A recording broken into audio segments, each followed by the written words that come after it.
right, welcome back to the Artie Lange Show. Joining us now on the phone is a CBS Sports Network college basketball insider, the great Jon Rothstein. John, what's up, buddy? Good to be with you guys. How you doing? Hey, so real quick, because I want Brent to talk to you quite a bit here because I got a feeling he's got better questions than me. But so just a reaction in the college sports world to this insane injury. No one's ever seen anything like this, right? And I mean, it's just. Everyone's got their eye on football and how dangerous it is. And out of nowhere, all the kid does is jump. And it shows you how you can get injured in sports. I mean, the kid jumped up. This is a young, great athlete and does that to himself. I mean, what are people talking about, thinking? It was just one of the more gruesome injuries that we've seen in sports. You know, I don't think any of us could really, bring ourselves to watch it again today. And, it's worse as people document this online and they take pictures of what it looks like. Yeah. I mean, it's really one of the most painful things I've ever had to get a glimpse of in my life. If you can do yourself a favor and not look at it again, you're doing yourself a major, major service. Yeah, I got a couple of friends who actually watched a beheading. Remember when Al-Qaeda beheaded that guy? Yeah. It was a reporter, right, Danny? Okay. Al-Qaeda beheaded a guy that they had in captivity about 11 years ago, and it was on the internet. You could watch it. And I have a couple of friends who watched it. I made myself not watch it. I watched a little bit of it, then I had to stop. And every one of those guys is not the same person he feels. Every one of those guys says, I wish I did not watch it. I mean, could you have a guy slowly getting beheaded? And, you think about the age of the internet, the Joe Theismann injury, which was insane. That happened before everyone could watch it, like on their phone, walking around town. A 4-year-old could just, dial it up at any point. And, it's really gruesome, right? No, it was beyond gruesome, to be honest with you. I really can't even describe in words what it was like to see what happened with Kevin Ware. And, you see pictures of what it was like before when the surgery. It was one of the more grotesque things I've ever seen in my life. Yeah, well, I hope this is a star. The guy, he was a starter, right? No, but he's a solid player. And, I mean, that's, certainly that changes things for them a little bit. Although, John, this is a mismatch for most people with Wichita State and Louisville. Give us some reasons here why. Why Wichita State, how they can win this game. Well, Brent, what we've seen the last couple of games from Wichita State was they were versatile enough to match up with teams that played a smaller brand of basketball. Now, they're going to have to get back to playing a more power type of game to have a chance to beat Louisville. Now, with that said, that means you're going to have to rely on your post players to play at a higher level. Carl Hall, somebody who was an absolute gem against teams like LaSalle and Ohio State, is going to have a taller task because now instead of going up against teams that like to feature their perimeter, he's going to have to do things inside against Gorgie Jang and Shane Bohannon. So I don't think Wichita State will be able to impose their will on Louisville like they have their last couple of opponents. So they're really going to be swimming upstream in this game.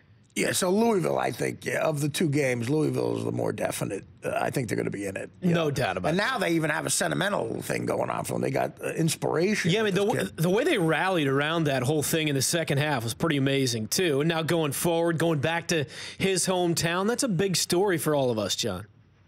No, I mean, you always look for storylines and, different things that bring everything together at the Final Four. And Louisville has one now with trying to win this thing for Kevin Ware. And, I really think that the interesting thing yesterday, Brent, we were watching the game is, the game was so competitive up to that point between Louisville and Duke. Really, for a large portion of the rest of the night, the thought wasn't on the fact that these teams were playing in the regional final. The thought was on what happened to Kevin Ware. Well, it's hard to watch that and not think about it. Hey, John, college basketball, you're a guy that you traveled more than 30,000 miles this year to 39 campuses. You go to every game. Any game you can't get to, you're watching on TV. Is it a good thing when a Florida Gulf Coast, a 15 seed, makes a run? When a Wichita State, a 9 seed, is in the Final Four? Is it good for college basketball, the parity that we've seen in the last few years now? Yeah, no, Brent, I think it's a great question, and I think it's terrific because, what we're starting to see right now is that teams from higher level BCS conferences can be beaten on a given night, and you're going to have your exceptions to the rule to that type of a premise, like when you have a team like we saw last year with Kentucky who was just head and shoulders above everybody else. But, what you're seeing is teams in mid-major leagues or lower-level teams like the Atlantic Town of the Mountain West get guys from junior colleges, get guys that are transfers, develop older rosters that give themselves a chance to be competitive because of their physicality. So, what we're seeing right now is just, I think, a level playing field, and that's what makes the sport so interesting. What about this Syracuse-Michigan game? How do you handicap that one? Great defense in Syracuse against great offense in Michigan. Michigan right now is playing better offensively than any team in college basketball. I think a big factor in this game will be Glenn Robinson III, because he's the one who's really going to have to get into the teeth of that 2-3 zone. To beat that 2-3 zone, you need somebody who can make plays at the foul line extended. To me, that's GR3. Are there any sons of big stars left in this? Yeah, those two. Yeah, Hardaway and Glenn Robinson. Right, Hardaway. Yeah. Yeah. Now, do you think Tim Hardaway Jr. hates gay guys like his father does? Interesting premise. I'm sure we'll get to that between now and Monday night. Good answer, John. I mean, honestly, people are sweeping that under the rug. One of the most blatant anti-gay things ever said. I mean, to where he couldn't have been misquoted. Did I hear you wrong? Blah, blah. Tim Hardaway Jr.'s father, when he was playing for the Golden State Warriors, I think, said, I hate gay people. I mean, not even like I don't like gay people, I hate gay people. Like as blatant and as honest as you could be. Amazing. Yeah, so I guess people forgot about that. Where's Tim Hardaway Sr. now? Does he go to the game? Oh, he goes to every game. Yeah, and his kid is spectacular. He's very supportive. What? He's very supportive. He even said after his son made a three in one of the games in the NCAA tournament, he said to the person next to him, I got skills. Right. Well, listen, he's got skills, absolutely. Hey, this is their best run, first Final Four since the Fab Five era. That's right. Do you see some parallels between those teams 20 years ago, and because they get so much youth and skill with these guys, John? Not entirely, Brent. I think one thing that, what really came out of nowhere is the Michigan team in 1992 that went to a NCAA championship game was a 6 seed. They were a 6 seed that had shown flashes during the year, but, they were 5 freshmen. I mean, one of the things you look at is, Tim Hardaway Jr. is a junior. Trey Burke is a sophomore point guard, the best point guard in the country. Michigan was fresh and raw in 1992. They were all in the first year of college basketball. So in '93 is when they were all sophomores. That's when they lost in the final game, right? That was the walk call or whatever. They lost in the finals twice. They lost in '92 and '93. Right, in the final game. And they got to the final game in '92 as well, to Duke, right? Yeah. Yeah. Okay. Wow. And then in '93, who beat them? Which year was the year when Weber took the timeout? That would be '93. That was '93. Who beat them? That was North Carolina. North Carolina. 77-71. Okay, yeah, people forget that team never won a title.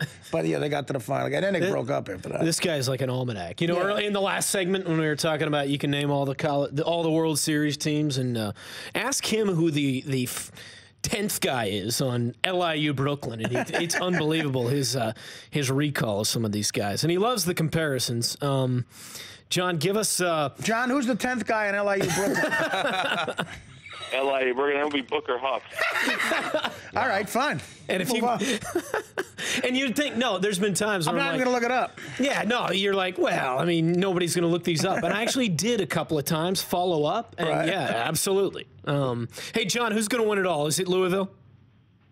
Yeah, I think it's Louisville's time. And, I do think, though, that we're going to have a fascinating final if Louisville does advance past Wichita State, because Louisville and Syracuse will have all the storylines because Rick Pitino and Jim Boeheim have such a deep-rooted history in the sport. And they played a couple weeks ago in the Big East Tournament Final. And if it's Louisville and Michigan, Michigan has the guard play to kind of handle Louisville's pressure, similar to how they did against VCU. So I would not be surprised if Michigan walks out of this weekend, with a championship, to be honest with you. I think that, the momentum plays so much into a part of this. I think Michigan right now, they're playing extremely confident. They're getting great mileage out of their role players. I just have a feeling right now that they're looking due, even though I picked Louisville to win it all. I hate Michigan because I'm a Seton Hall guy, so I just keep thinking about 1989. One frickin' point. That was terrible. On a non-foul. Was that a foul, John? Come on, John. Was that a foul, Yeah, Ramil Robinson? Questionable call, but just looking at positive. You're thinking about 1989. What's happened in the last 24 years at Seton Hall? I'd be worrying about the fact that Aaron Cosby's going to transfer. Well, listen, we haven't had much to share about since '89. You're right, but that would have been. You had 19 wins in 2010. You were a game away from the tournament with Herb Pope and Jeff Robinson. If there was a year to be in South Orange, that was the year. The problem is, I was in South Orange, but in a psych ward. That's in 2010. I was in a getting this all out on the table. I was in a rehab in Newark. So your prediction would be Michigan? No, I said Louisville over Syracuse. I just wouldn't be shocked if Michigan won a couple games. You think Bernie Fine is innocent? What did they say? I plead the fifth?